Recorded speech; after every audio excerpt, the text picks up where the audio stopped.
بسم الله الرحمن الرحيم. مثلهم كمثل الذي استوقد نارا فلما أضاءت ما حوله ذهب الله بنورهم وتركهم في ظلمات لا يبصرون. محترم ناظرین، السلام علیکم ورحمۃ اللہ وبرکاتہ۔ ہم سبق پڑھ رہے تھے جس میں ہم منافقین کی صفات بیان کر رہے تھے۔ ایک صفت ہم نے منافقین کی یہ پڑھی تھی کہ منافق جھوٹا ہوگا۔ دوسری صفت ہم نے منافقین کی یہ پڑھی تھی کہ منافقین دھوکہ باز ہوں گے۔ تیسری صفت ہم نے منافقین کی یہ پڑھی تھی کہ منافق ہمیشہ کے لیے فساد برپا کرے گا۔ چوتھی صفت ہم نے منافقین کی یہ پڑھی تھی کہ جب منافق کو کہا جائے کہ اسلام قبول کرو دل سے تو وہ اسلام والوں کو بے وقوف کہے گا، اور منافق کی یہ بڑی نشانی ہوگی کہ وہ صحابہ کرام پر لعن طعن کرے گا۔ اگلی صفت ہم نے منافقین کی یہ پڑھی تھی کہ منافق انسان ہمیشہ کے لیے وجہتین ہوگا۔ وجہتین سے مراد یہ ہے کہ جس کے سامنے ہوگا اسی کے ساتھ اپنے آپ کو ثابت کرے گا کہ میں تمہارے ساتھ ہوں۔ مسلمانوں کے سامنے کہے گا میں مسلمان ہوں، تمہارے ساتھ ہوں، اور جب غیر مسلم یا منافقین یا مشرکین کے پاس جائے گا تو کہے گا میں تمہارے ساتھ ہوں، بلکہ میں تو مسلمانوں کا مذاق کر رہا ہوں۔ اگلی صفت ہم نے منافقین کی یہ پڑھی تھی کہ منافق انسان ہمیشہ کے لیے ایمان فروش ہوگا۔ اب ان آیات میں اللہ رب العزت ان منافقین کی مثال بیان کر رہے ہیں کہ جو منافق ہوگا ان کی ایک مثال اللہ رب العزت بیان فرما رہے ہیں۔ مثلہم، ان کی مثال، یعنی یہ جو صفات ہم نے آگے بیان کیے، جن لوگوں میں یہ صفات ہوں گے، ان صفات کے جو مالک ہوں گے، جو منافقین ہوں گے، مثلہم، ان کی مثال، کمثل الذی، اس شخص کی مثال کی طرح ہے، کی طرح، مثل مثال۔ مثلہم کے لیے قرآن میں اللہ رب العزت عربی میں مثال کو مثیل بھی کہتے ہیں، یعنی مثال کو عربی میں مثیل بھی کہتے ہیں، اور اس مثیل کی جمع امثال آتی ہے، جیسا کہ سورہ عنکبوت میں اللہ رب العزت بیان فرما رہے ہیں وَتِلْكَ الْأَمْثَالُ نَضْرِبُهَا لِلنَّاسِ۔ وَتِلْكَ الْأَمْثَالُ، اور یہ مثالیں، نَضْرِبُهَا، ہم اس کو بیان کرتے ہیں، لِلنَّاسِ، لوگوں کے لیے، وَمَا يَعْقِلُهَا إِلَّا الْعَالِمُونَ، ان مثالوں سے فائدہ اٹھانے والے، ان مثالوں کو سمجھنے والے صرف وہ لوگ ہیں جو اہل علم ہو۔ تو مثال عربی میں مثال بھی کہتے ہیں اور مثیل بھی کہتے ہیں مثال کو۔ تو اللہ کریم فرماتے ہیں مثلہم، ان کی مثال، کمثل الذی، اس شخص کی مثال کی طرح ہے، استوقد نارا، استوقد، جس نے بھڑکائی، یعنی ان منافقین کی مثال اس شخص کی طرح ہے، استوقد، جس نے لگائی، جس نے جلائی، جس نے بھڑکائی، نارن، آگ کو۔ نار کہتے ہیں آگ کو، یعنی منافقین کی مثال ایسی ہے جیسا کوئی بندہ اندھیری رات میں آگ جلائے، جیسا کوئی بندہ اندھیری رات میں آگ بھڑکائے۔ اب جب آگ بھڑکائے تو آپ کو پتہ ہے کہ اندھیری رات میں آگ لگانے سے، آگ جلانے سے پورا ماحول جو ہے وہ روشن ہو جاتا ہے، اندھیرا ختم ہو جاتا ہے۔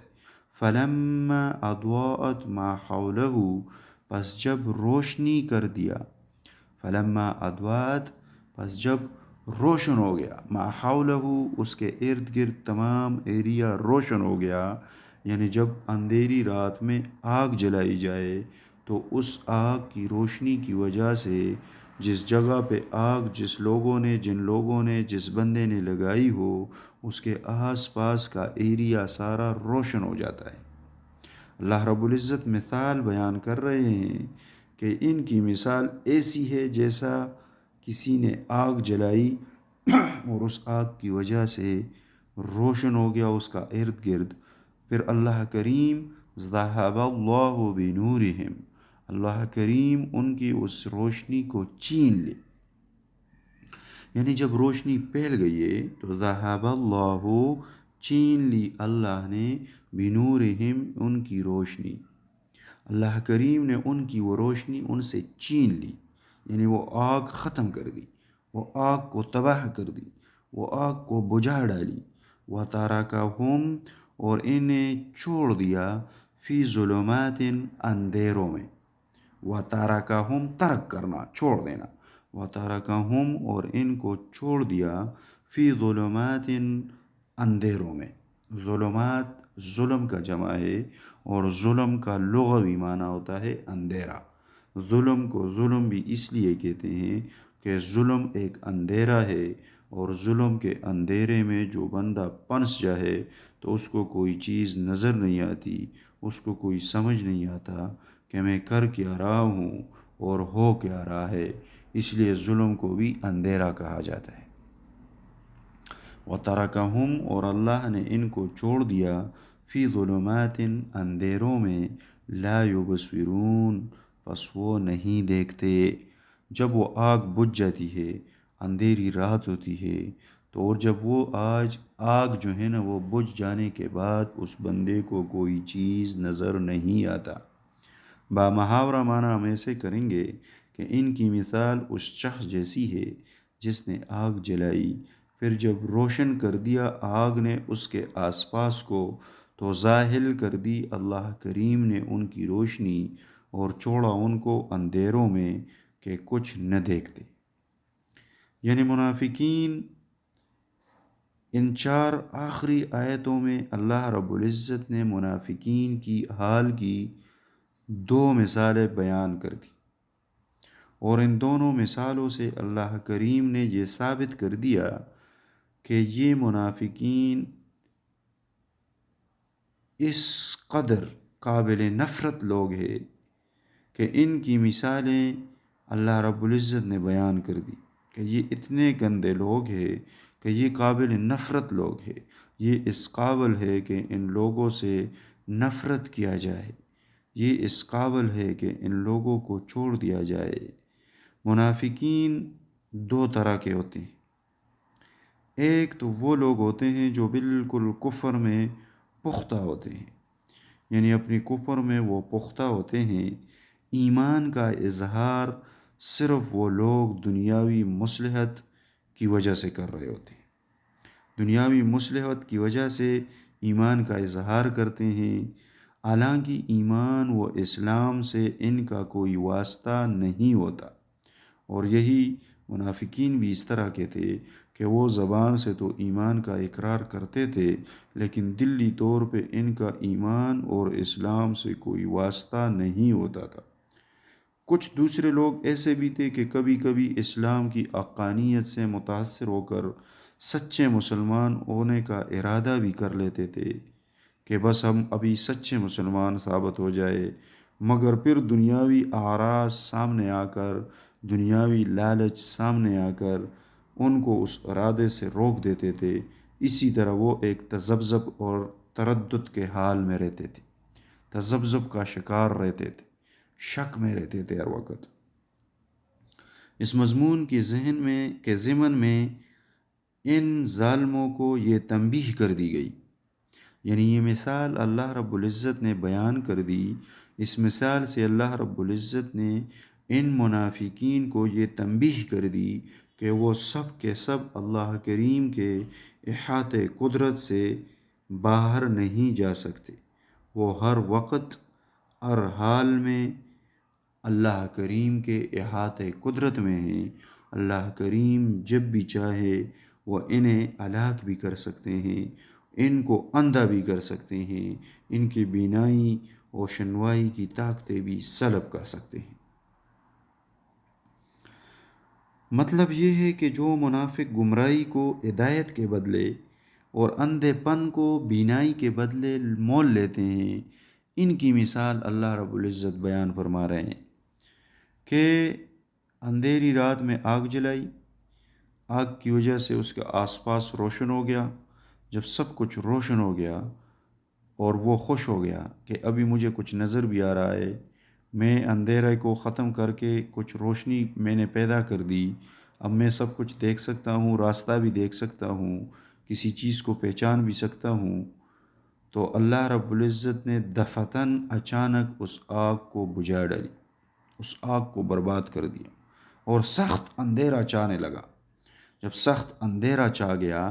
تو نہ تو نگاہ کا کام کر سکے اندھیرے میں، نہ راستہ معلوم ہو سکے، اور باوجود اس کے کہ وہ شخص خود بہرا بھی ہو۔ آگے دوسری آیت میں اللہ رب العزت فرما رہے ہیں کہ سمن، یہ منافقین بہرے ہیں، بکمن، یہ گونگے ہیں، عمیون، یہ اندھے ہیں۔ ابھی منافقین بہرے، گونگے اور اندھے تو نہیں تھے، لیکن قرآن نے انہیں بہرے، گونگے اور اندھے کہا کیوں؟ اس لیے کہ سمن، یہ منافقین اپنی منافقت میں اتنی زیادہ آگے بڑھ چکے ہیں، نبی علیہ الصلوۃ والسلام کی مجلس کو اپناتے ہوئے اس کو چھوڑ دیا اور ان کے ساتھ دل میں بغض رکھا کہ اللہ رب العزت نے ان کے دل کو بہرا کر دیا کہ جو مرضی انہیں کہا جائے ان کے اوپر اثر نہیں ہوتا۔ ان کے آنکھیں، ان کی کان تو سن سکتے ہیں، لیکن ان کا دل جو ہے وہ بہرا ہو چکا، وہ کوئی چیز سن نہیں سکتا، وہ ہدایت کی بات سن نہیں سکتا۔ بکمن، یہ لوگ گونگے ہیں، گونگے تو وہ نہیں تھے، ظاہری طور پہ وہ بول سکتے تھے۔ اللہ کریم فرما رہے ہیں کہ حق بات کی بولنے کی ان منافقین میں طاقت نہیں ہوتی، کہ یہ منافقین حق بات نہیں کہہ سکتے۔ اس لیے اللہ رب العزت نے فرمایا کہ یہ بکمن، گونگے ہیں، عمیون، یہ اندھے بھی ہیں۔ اور اندھے کیسے ہیں؟ حق راستے دیکھنے سے اندھے ہیں، اللہ کریم کے ہدایت کو دیکھنے سے اندھے ہیں، نبی علیہ الصلوۃ والسلام کے معجزات دیکھنے سے اندھے ہیں، دلائل دیکھنے سے اندھے ہیں۔ تو اللہ رب العزت نے فرمایا کہ ان کو اللہ رب العزت نے نبی علیہ الصلوۃ والسلام کا مجلس نصیب فرمایا۔ ایمان لانے کے بعد یہ اللہ کریم نے ان کو اپنے حبیب کے مجلس میں بیٹھایا، ان کی تعلیمات نصیب فرمائے، لیکن یہ لوگ نہ ان کی تعلیمات کو حاصل کرنے کے باوجود، نہ ان کے تعلیمات سے کوئی فائدہ اٹھا سکے، نہ ان کی تعلیمات کو اپنا سکے، نہ ان کی تعلیمات کو اپنی عمل میں لا سکے۔ تو اللہ رب العزت نے اس مثال میں یہ بیان فرمایا کہ جس طرح وہ بندہ اندھیری رات میں اندھیرے میں رہ جاتا ہے، اسی طرح یہ لوگ نبی علیہ الصلوۃ والسلام کے مجلس میں آنے کے بعد، روشنی حاصل کرنے کے بعد دوبارہ یہ اندھیرے میں رہ گئے، اور اندھیرے میں اتنے گر گئے کہ یہ اندھیرا ان کو گونگا بھی بنا دیا، ان کو بہرا بھی کر دیا اور ان کو اندھا بھی کر دیا کہ حق بات جس طرح کوئی بھی انسان مرضی ہے کر لے ان کے سامنے، لیکن یہ لوگ حق بات کو نہیں دیکھتے۔ فہم لا یرجعون، بس اللہ کریم فرماتے ہیں کہ یہ نہیں لوٹیں گے، یعنی ایمان کی طرف منافق انسان کبھی ایمان کی طرف نہیں لوٹے گا، کبھی ہدایت کی طرف نہیں لوٹے گا۔ تو اللہ رب العزت فرما رہے ہیں، امام راضی رحمۃ اللہ علیہ فرماتے ہیں کہ اللہ کریم نے یہ منافقین کو ایمان کا نور نصیب کیا تھا، لیکن چونکہ منافقت میں یہ گرتے رہے تو نفاق کی وجہ سے ان سے وہ نور چھین لیا گیا۔